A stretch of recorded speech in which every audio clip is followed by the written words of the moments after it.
之後咧會有請會恩堂嘅堂主任咧 Alan 咧為我哋去講道嘅，唔該啦。好，唔該主席。大家早晨，早晨，歡迎今日你嚟到會恩嘅朋友啊，我係 Alan 啦，歡迎你嚇。咁咧就，哇！大家今日係咪好精神啊？好精神咯，係嘛？因為長假期我係咪啊？咁係嘛？頭先聽阿 Rex Phoebe 分享加拿大嘅狀況啦，然後聽下做加拿大我哋祈禱香港嘅狀況啦。咁聽嘅時候都見到好似好多需要係嘛？咁我頭先坐低聽嘅時候咧，都有一刻美樂其實有需要係好事嚟嘅，即係如果從來都冇你見唔到有需要，咁你從來唔會有行動啊，係嘛？你有需要先有行動，有危先有機係嘛？係嘛？即係有陣時諗翻，即係上帝俾我哋每日喺個世界去生活，係因為見到呢個世界嘅需要咯，唔係我哋自己嘅需要嚇，以至我哋回應佢。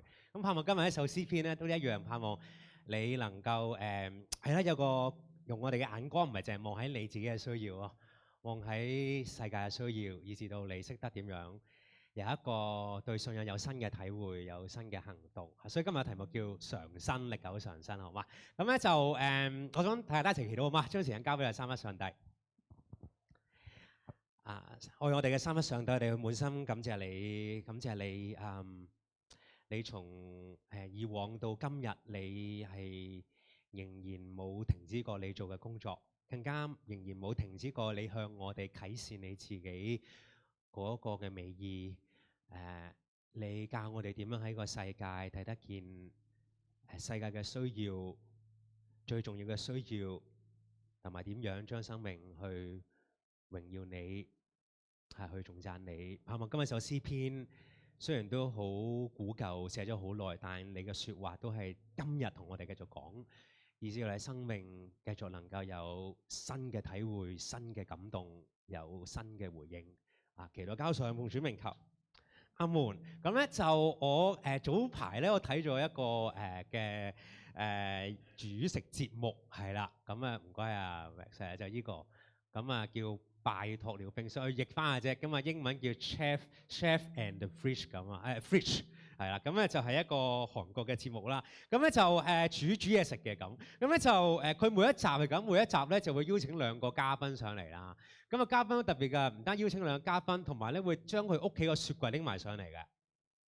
咁成個雪櫃拎埋上嚟，咁咧就主持人就會同大家講解個雪櫃有啲乜嘢啦，係啦，唔知道嘅打開，佢話唔知道啊，實際唔知咪知唔知道啊？打開裏邊可能都係啲好普通嘅食材，可能三文魚啊、牛扒嗰啲咁嘅嘢啦，可能你屋企都有嘅，係咪？咁然後咧就佢又問下嗰個嘉賓其實你中意食係嘅味道係點樣㗎？可能有啲人中意食酸，有人中意食辣啦咁嘅喜好。咁之後咧，在場就有8個主廚，係啦，8個主廚。咁咧就會喺15分鐘之內咧就會煮一道菜，係啦。咁就俾嗰個嘉賓去評分。咁贏咗就有粒星掛喺佢件衫嗰度即係一粒星嚇。OK。咁最近咧佢哋邀請咗因為主廚咧會成日會轉嘅嚇。咁最近邀請一個主廚咧，咁佢就喺韓國裏邊咧係第一個嘅廚師咧，擁有2間鋪頭都係米芝蓮1星嘅，係啊。咁佢就主打咧 fine dining， 佢主打 fine dining。咁咧我見到佢煮嘅時候，呢個地方咧就唔係單15分鐘咧煮嘢食啦，佢15分鐘咧可以煮一個 fine dining 喎。15分鐘喎，唔係1個鐘頭15分，15分鐘煮埋 fine dining。咁其中有一集係煮呢個嘢俾大家睇一睇，唔該，我講喎。中間咧你見到個好似咩啊？好似西瓜係嘛？西瓜波板糖咁咪睇啦，係咪？其實嗰啲西瓜係你好似咩咧？係啲avocado嚟㗎，切得好薄，然後入邊包住啲生嘅牛肉咧，佢就整到好似哇好靚！呢度咧嗰啲係啲生牛肉啲撻咧係好似花咁啊，得唔得？係啦，咁15分鐘喎，大佬係嘛？咁我哇咁好犀利啊！即係用一啲好日常、好普通嘅食材，做出一個煥然一新嘅料理係啊。咁我相信唔單止在場啦，即係我隔住個熒幕去睇咧，我都覺得好 refreshing 啊！哇，乜可以哇？都係牛肉啫，係嘛？哇，可以都係啲牛油果啫。哇，可以整一個咁煥然一新、咁 refreshing 嘅料理，令人有新嘅體會係嘛？未食咗隔個芒都有一份新嘅，哇！嗰份感動喺度。常新咧係我諗相信每個人都好需要噶，常新嚇。對自己啦，對事物，對世界，你有新嘅發現，係咪啊？即係你有新嘅發現咧，生命先會有新嘅體會或者感動㗎，係嘛？即係如果你冇乜發現，你每日都覺得係咁樣過，係嘛？但可能你諗下，即係可能你今日上禮拜都係翻嚟教會㗎，係咪？但係你今日翻嚟教會，你開心啲，因為你有新嘅發現，因為你聽日係放假，係嘛？咁你翻嚟今日會點啊？哇，好似有著入啲喎，係咪？有新嘅體會嚇。有新嘅發現，生命有新嘅體會同埋感動，以至到你有新嘅行動。嗱，想問大家個問題，今日你會點樣形容信耶穌呢回事情咧？你自己嚇，你會點樣形容你今日你信耶穌呢件事情？好平淡好似每日復一日都係咁樣習慣，因為你會用信耶穌真係好正喎，信耶穌真係好開心喎，或者你會唔會用信耶穌俾你每日有好多新嘅體會？你會用呢啲嘢去形容你信耶穌嗰個路程咧？或者信耶穌原來俾你每日有好多新嘅發現啊！你會唔會用啲新嚟形容你信耶穌嗰個嘅呢回事情？今日詩篇96篇咧，其實就好想你同我睇到一樣嘢，就係當你越發現到上帝喺世界嘅作為，你嘅生命就能夠有新嘅體會同埋行動，得唔得？今日首詩篇咧，想你睇得幾樣嘢，就係咧，幫你能夠發現到上帝喺呢個世界嘅作為，以至讓到你有新嘅體會同埋行動，好嘛？呢首詩篇咧，總共有13節咧，佢分開3個段落㗎。第一個段落就1至6節，第二個段落就7至9節，第三個10到13節。佢3個段落咧，個詩篇都係不斷繼續咧，去同你向我哋發出3個呼召，得唔得？第一個就係呼召你去唱，第二個呼召你去歸，第三個呼召咧，你喺審判裏邊喜樂。嗱，3個呼召。第一個呼召咧就係呼召你去唱。嗱，你望下一開首詩篇咧，詩篇嘅第一開首佢話咧要唱新歌，係嘛？唱首新歌，唱歌呼召。第一節，你們要向耶和華唱新歌，全地都要向耶和華歌唱，要向耶和華歌唱，稱頌他嘅名。一路都講咩？歌唱，歌唱，歌唱，講咗3次喎。嗱，見到呼召邊個去唱啊？你見到？你同第一節咧呼召邊個去唱啊？你望下經文。你們係指緊邊個啊？你覺得我哋可係咪？你再望多少少，第二句係指緊咩啊？你們全地，即係其實原本咧就一開始唔係你們先嘅，原本一開始係點咧？向耶和華歌唱，全地向耶和華歌唱。咁我哋中文翻譯聖經咧就加多少少，驚你唔明白邊個，所以加咗你們嚇。咁啊，你們咧就唔係淨係講緊人嘅，得唔得？係講緊咩？全地，包括所有嘅人。同埋咩啊？萬物，得唔得？講緊所有全地嘅創造物都喺度，被造物都喺度歌唱喎。向邊個歌唱啊？見得到？向邊個歌唱啊？耶和華喎。佢唔係講話向神歌唱。你望翻呢首詩篇咧，有13節啦，係咪？每一節差唔多有11次係提到咩嘅咧？耶和華喎，俾你同我就會講咩咧？我哋向神歌唱啦，係咪？但係個詩人去唱呢首詩嘅時候向咩啊？耶和華歌唱。點解要用耶和華？因為耶和華唔係世上其中一個神啊。耶和華係咩咧？獨一真神，獨一真神。耶和華嘅意思係自有永有，俾大家睇翻出埃及記好嘛？唔該，係啦，阿 Max 係啦。咁你記得之前咧出埃及記啦，咁神咪叫摩西拯救以色列人離開法老嘅手嘅。咁摩西就好驚話：哇！我係邊個？摩西覺得好自己好渣噶嘛。喂，到時嗰啲百姓問我邊個派我嚟，咁我點樣答佢？係咪？咁神同摩西講啲乜嘢啊？摩西就問上帝，神同摩西講話：如果有人問你啊，我叫咩名字？我點樣答啊？神同摩西講啲咩啊？我係自有永有嚇。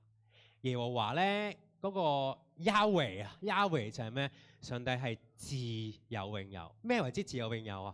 即係佢就一路喺度存在緊㗎啦。你同我就唔係自有永有，因為你同我係有某一個剎那，你先喺個世界存在，得唔得？自有永有就係佢一路就係喺度存在緊，得唔得？冇人創造佢，佢唔係被創造，佢係個造物主，得唔得？所以耶和華咧好重要嘅，佢唔係淨係講緊以色列嘅神咯，佢唔係淨係講緊其中一個國家嘅神，佢係講緊全地嘅神，全世界嘅神。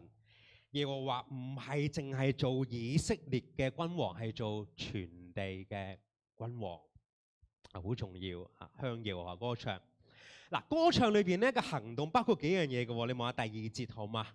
歌唱完之後，佢話咧你要稱頌耶和華嘅名啦，同埋要傳揚耶和華嘅救恩啦。第三節仲要係點㗎？述説㗎係嘛？兩次講述説。嗱，述説你要講得係咩啊？講嘢啦，係咪啊？述説。不過述説呢個字咧，就唔單止講緊表達嘅意思嘅，仲有一個意思係包含咧，就係你要計算嘅，得唔得？即係統計係，即係你要數係啦，你要數算完，你先能夠去表達，得唔得嚇？就要叫述説。咁好奇怪咯喎！咁數算啲乜嘢啊？諗下，就係你要數算翻咧。呢個自有永有嘅上帝喺全地嗰個奇妙嘅作為啊，得唔得？即係如果我哋唔數算咧，你唔去統計下咧，你同我係講唔出上帝有啲乜嘢奇妙嘅作為㗎喎，係嘛？你諗下每朝早你見到太陽伯伯係嘛？從西方唔係 sorry，從東邊升起。係咪？你聽到雀仔嘅聲音，嘈醒你起身，係嘛？係嘛？好麻煩，係咪？呢啲嘢都係點㗎？你統計緊上帝喺全地嘅作為。俾大家做個動作啊！你用你嘅右手摸下你嘅左手嘅脈搏啊！你摸唔摸到嘢？你試下摸一摸得唔得？如果你冇脈搏舉手好嘛？我哋在場有啲醫生幫下你，好唔好？護士今日要翻工，護士唔見人嚇。OK， 摸唔摸到你嘅脈搏啊？摸到啊？係點㗎？脈搏係點㗎？係點㗎？點為之有啊？答我先，點為之有啊？會跳動個嗬，跳動喎。你咪好少摸你嘅脈搏個嗬？你諗下。你摸呢個脈搏，你感受到跳動，其實係統計緊、數算緊上帝喺世界嘅工作嚟，係咪啊？不過我哋有陣時點啊？脈搏跳動，我哋覺得唔使要統計啊，係咪啊？原來述説你要去數算嘅喎。仲有一點你諗一諗，佢哋喺邊度唱㗎？佢哋咪要唱首新歌嘅？佢哋喺邊度唱㗎？佢哋唔係喺聖殿唱㗎喎。我俾你睇第三節好嘛？唔該，係 Max。第三節佢喺邊度唱㗎？你見到個地點喺邊度唱㗎？好特別㗎喎，喺咩啊？喺列國裏邊唱，喺萬民裏邊唱。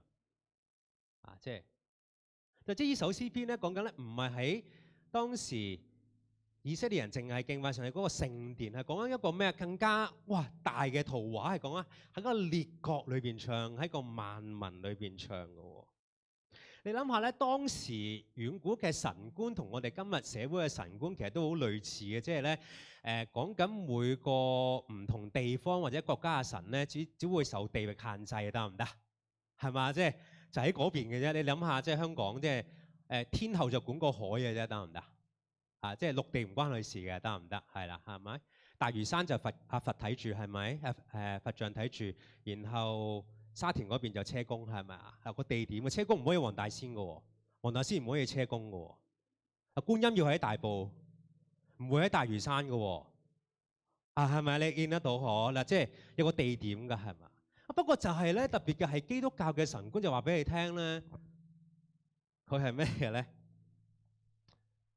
佢就全地都喺度，即係話嗰啲咩啊？霸道咯，係嘛？全部都係我嘅主場，黃大仙又係我主場，車公嗰度又係我主場，海都係我主場。咁你覺得咁你玩晒咯，係嘛？但係點解咧？因為咩啊？因為佢係獨一真神嘛。佢係咩？嗰個耶和華得唔得？佢係自有永有，獨一真神。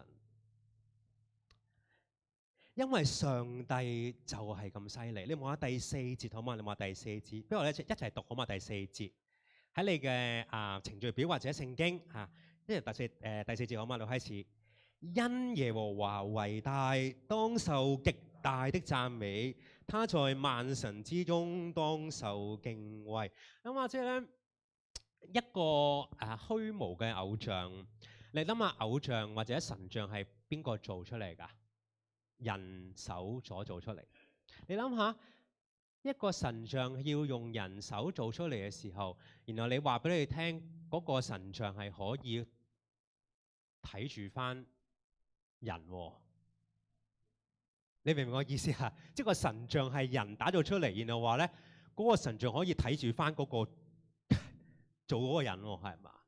唔係好 make sense。清代有個狀元咧，曾經寫咗一首詩咧，去形容偶像個虛無喎。唔該啊 Max 好嘛？佢用一個數字詩嘅，即係一口無言，二目無光，三餐不食，四肢無力，五官不靈，六親無靠，七竅不通，八面威風。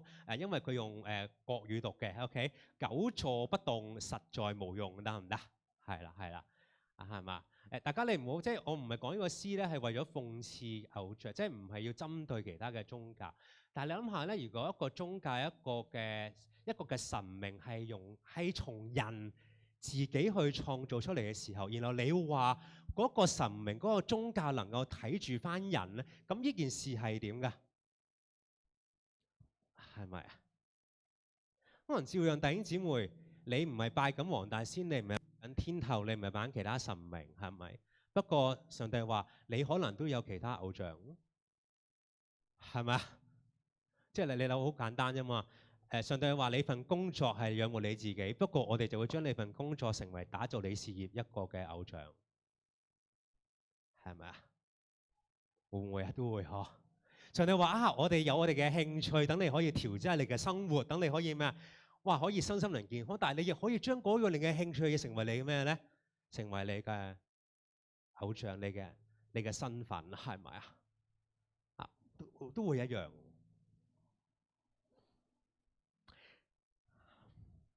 第5節，上帝話外邦嘅神都屬虛無，唯獨耶和華創造諸天。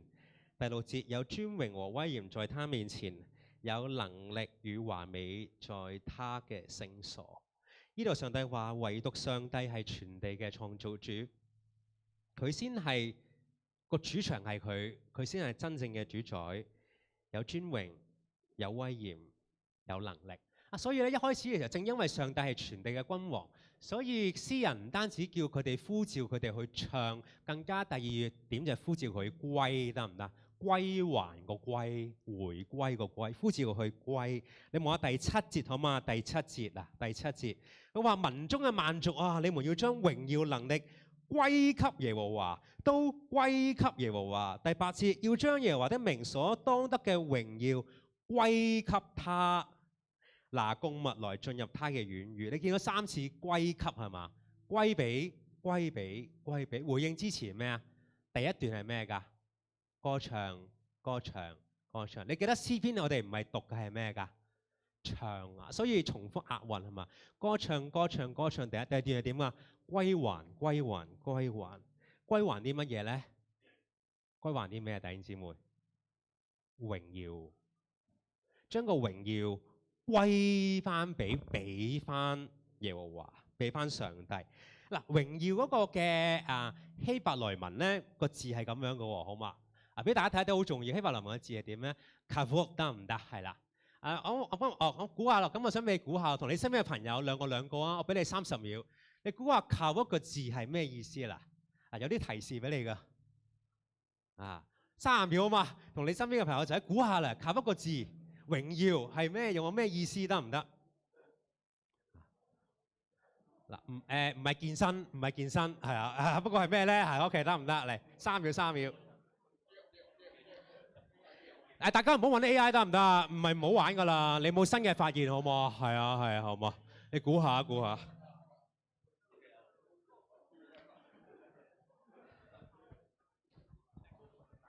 好，試下你諗下啦，3秒，玩啦你。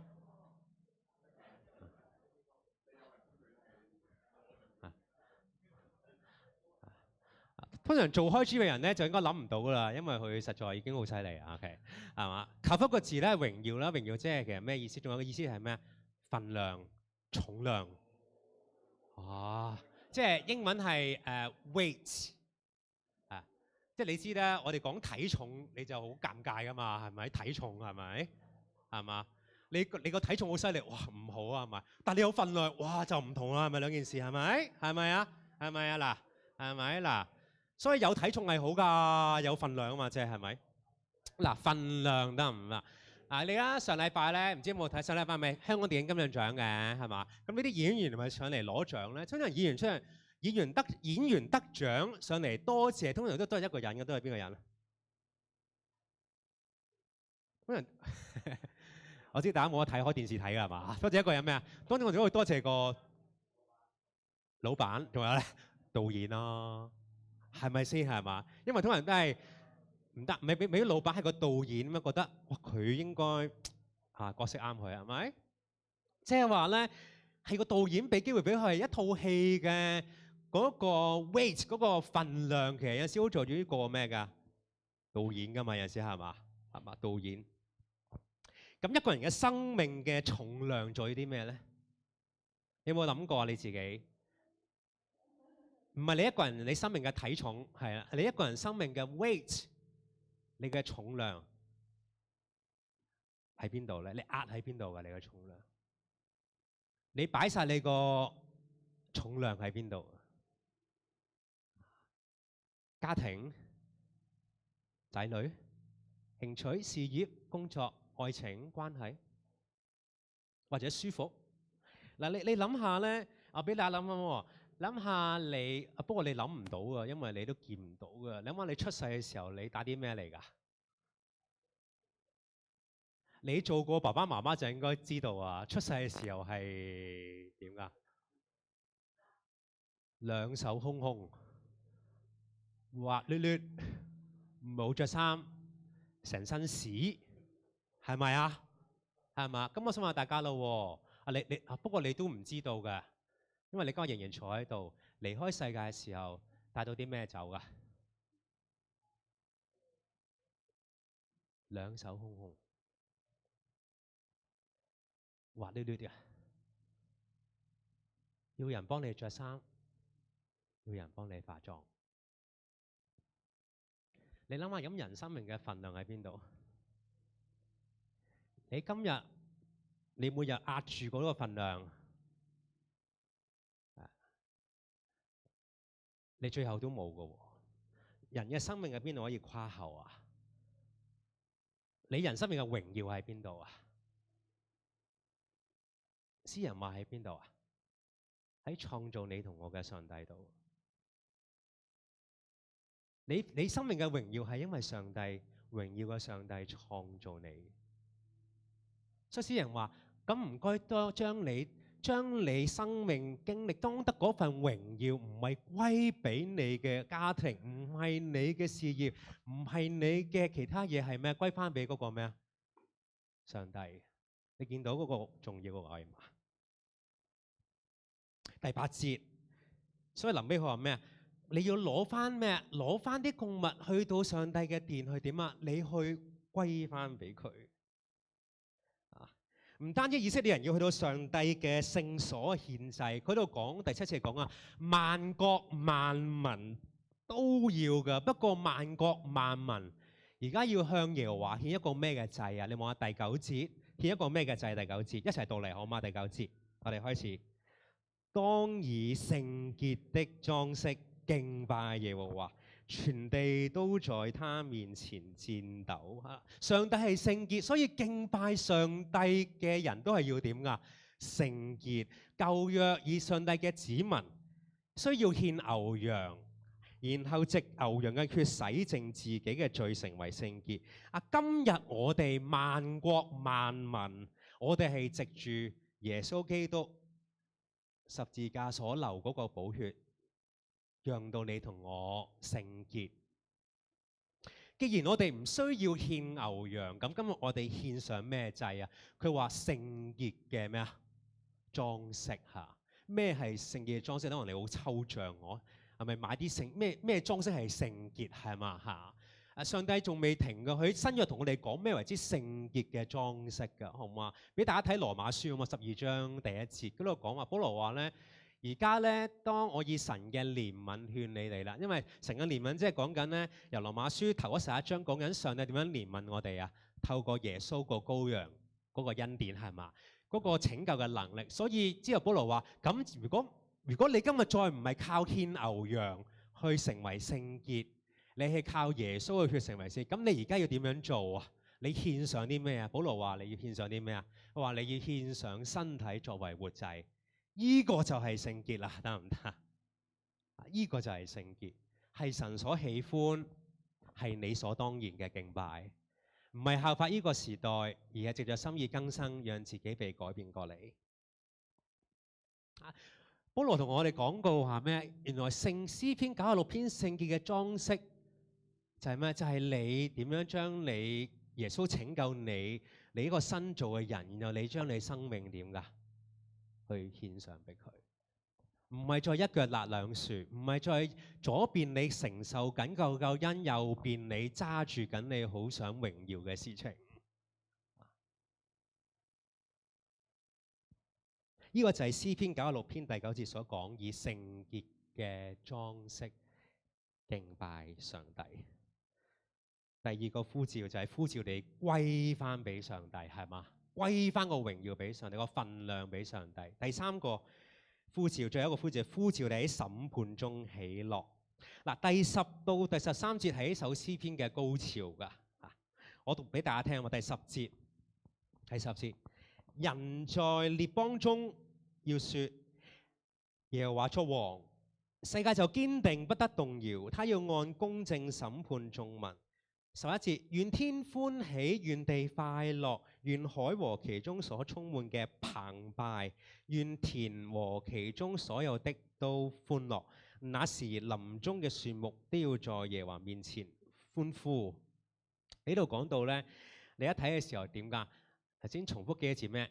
歡呼啦，好開心㗎啦，係咪？同埋咩啊？願嘅係嘛？願個全地點啊？3個願，願係嘛？啊，歡樂歡樂歡樂係嘛？回應翻之前嘅咩㗎？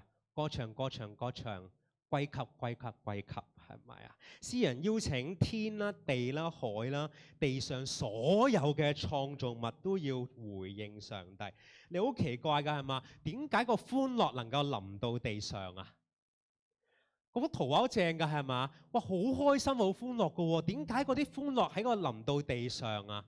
你睇下第13節。係點解啊？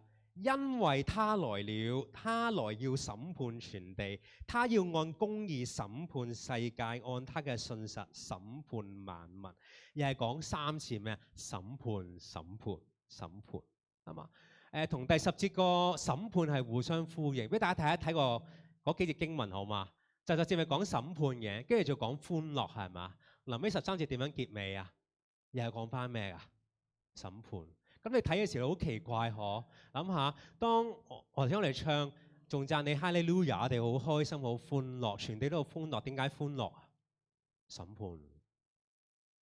你諗下審判喎，即係你去到法院好歡樂，高等法院係諗下啦嘛？你覺得咦？應該唔係啊，係嘛？應該係西九度先好歡樂係嘛？個公園好靚個海景係咪？去高等法院唔會歡樂噶嘛，係咪？審判都好負面㗎，點解會帶嚟歡樂啊？弟兄姊妹，有冇諗過個問題啊？頭先我讀使徒，我哋咪想讀使徒信經嘅，臨尾我哋話上帝你會翻嚟審判活人死人，你覺得好驚，我哋唔會歡樂㗎嘛，好懼怕係咪？因為點解我哋要歡樂啊？詩篇話唔識得民間疾苦嘅人，自然覺得審判係咩？可有可無，或者一直做緊啲唔公義作惡嘅人，自然唔覺得審判係值得開心。啊，咁咩嘅人先會認為審判會帶嚟歡樂同埋希望呢？就係一定體會緊地上唔公義嘅人，甚至可能係生命受到唔公義同埋罪惡被傷害緊、被影響緊嘅人，佢哋先會對個審判，佢哋先去到個法院面前帶住咩㗎？希望同埋歡樂。諗下點解我哋見？諗下你諗下弟兄姊妹，點解你見到作惡嘅事咧，你會唔舒服？你會氣憤嘅？有冇諗過個問題？點解你好想搞翻啱佢啊？啫，你試諗下咧，如果你排緊隊，突然間面前個人打你尖啊，你會話誒歡迎啊，go ahead，go ahead，冇問題。你唔會㗎，你會點㗎？搞錯啊，氣憤。你想同佢講唔係咁噶喎，係咪？點解嘅？無神論咧解釋唔到噶，無神論解釋唔到點解你俾人打尖，你會好氣憤，你會想搞翻啱佢，因為世界真係有一位賞罰善惡嘅耶和華存在。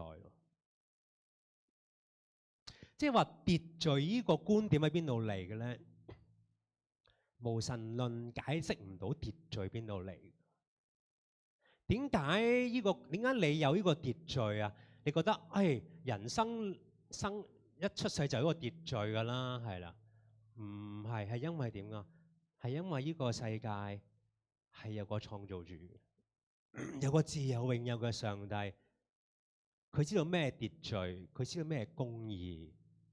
佢創造你，所以點解我哋會想渴求公義、憐憫、想有秩序，係咪啊？所以詩人好重新同我哋講話，上帝嘅審判係會帶嚟歡樂同埋希望。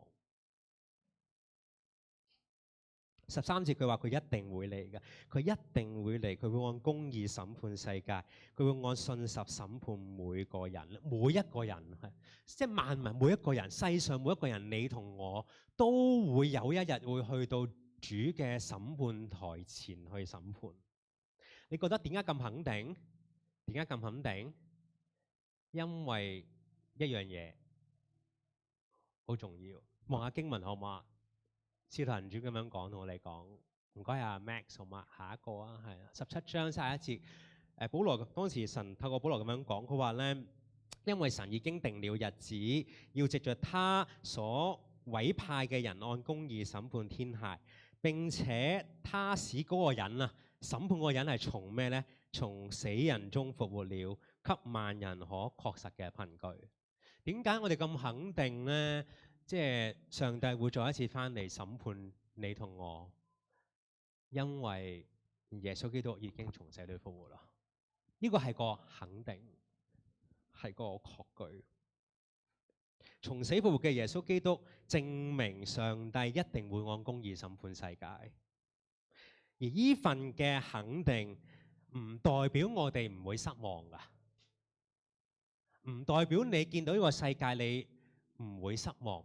但係我哋唔會喪志咯，即係我哋唔會喪失個理智。我哋會失望，但係我哋唔會喪失理智，因為只要當我哋仍然發現上帝係坐着為王，你同我每日對上帝嘅恩典，你一定會有新嘅體會同埋感動。只要你發現上帝原來每日無論你去到咩地方，上帝仍然坐着為王，每個地方都係上帝嘅主場，你每日你都可以對上帝嘅恩典作為，你有新嘅體會同埋感動，以至你有新嘅行動，你會唱一首新歌，你唱一首新歌。喺聖經仲有一本書啟示錄咧，最後嘅時候咧，佢講緊咧，信靠主耶穌嘅人咧，佢哋會唱一首新歌。呢首新歌係羔羊嘅歌。首新歌係咁樣，俾大家睇一睇好嘛？首新歌係咁嘅，佢話咧，他們唱羔羊嘅歌。嗰首咩歌？主全能嘅神啊，你嘅作為又偉大又奇妙，萬國嘅王啊，你嘅道路又公義又真實。主啊，誰敢唔敬畏你，唔將榮耀歸於你嘅名？因為只有你係神聖的，萬民都要來在你面前敬拜，因你公義嘅作為已經彰顯了。啟示錄講緊我哋跟隨耶穌嘅人，我哋會唱一首新歌，嗰首新嘅羔羊嘅歌，拯救你同我羔羊嘅嗰歌。弟兄姊妹，今日我哋從詩篇學習就係，我哋要嘅每日都繼續學唱呢首羔羊嘅歌，要唱呢首新歌。同時間，今日呢首詩篇同我哋發出邀請，就係既然如果上帝最尾會審判嘅時候，咁你點樣肯定自己企喺邊邊呢？你點樣確實肯定，當你企喺上帝審判嘅台前，你係企喺邊邊？關鍵係你今日係咪唱緊羔羊呢首嘅新歌？你係咪唱緊羔羊呢首嘅新歌？點樣能夠每日唱到羔羊呢首嘅新歌？就係你要發現上帝喺你生命每一日都係主場，都係你嘅君王。兩個功課鼓勵大家諗一諗，就係鼓勵你每日騰空嗰啲空間，俾你發現下，可能係夜晚完咗你一日嘅工作嘅時候，係啦，你沖完涼靜落嚟嘅時候，諗一諗啊，今日成日裏邊啊，你發現到上帝喺你嗰日有咩作為咧？啊，可能係嗰日你發現到好多值得開心嘅事嚇，啊，值得感恩，或者可以係嗰日一啲讓到你好掹憎嘅事，可能工作嘅唔如意啊，或者關係上你好多擔心啊，呢啲都係可以發現㗎嚇，呢啲都係發現緊咩㗎？發現緊上帝喺你生活嘅作為，你可以感恩，你可以交託，甚至你向上帝認罪悔改。你發現咗，你就有新嘅體會，你有新嘅行動。第二個功課就係，當你發現完，唔單止你自己被發現，鼓勵你就係當你發現到上帝喺你生命嘅作為嘅時候，你可以主動同你身邊嘅朋友弟兄姊妹分享過。見到佢嘅時候，可以同佢講話：哇！上禮拜上帝喺我身上有咁嘅行動，係啊。當你同人去述說，當你每日你做統計，上帝喺你生命嘅作為，你同人述說嘅時候，原來你不自覺間讓對方體會到，原來呢個世界係上帝主場，係咪啊？最後俾大家睇幅圖畫，呢幅圖畫對你有咩啟發啊？弟兄姊妹，啱嘛？睇法就係咧，你知每日一小步，你最尾就能夠慢慢係嘛？嗱，唔係去揾上帝嚇，你唔好誤會嚇。上帝嚟揾我哋嘅嚇，你記住嚇，係啦。即係我哋每一步，你知每日行一小步，你會成長。你成日計劃住行嗰大步，永遠都唔行，係冇成長。只要你每日肯花啲空間，你發現上帝好微小喺你生命嘅作，即係少少嘅時候，你每日少少，每日少少，你自然你生命就有新嘅體會，你有新嘅感動，你就有咩啊？好微小嘅行動，咁你嘅信仰自然就會點㗎？歷久常新。一齊禱告好嘛，弟兄姊妹。天父，我哋多謝你，多謝你咧，你俾我哋有機會睇到呢首嘅詩篇。呢首詩篇呢係當時你嘅百姓，當你嘅約櫃翻返去耶路撒冷城嘅時候咧，佢哋就一齊去用呢首詩篇去頌讚你嘅榮耀，因為上帝你同我哋同在。天父，我今日咧你無時無刻都當我哋同在。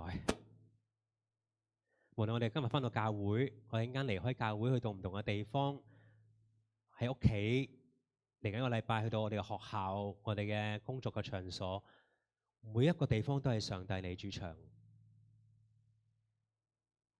就算眼前我哋好失望，但係上帝你仍然坐着為王，以致我哋能夠對上帝你嘅作為有新嘅發現，有新嘅體會，有新嘅行動。天父，讓你對我哋嗰份嘅愛，嗰份嘅恩典喺十字架上嘅恩情，每日都係少少能夠觸動到我哋點樣去將榮耀歸俾你。奉主名求，阿門。好，我哋一齊唱回應詩啊嘛，交俾。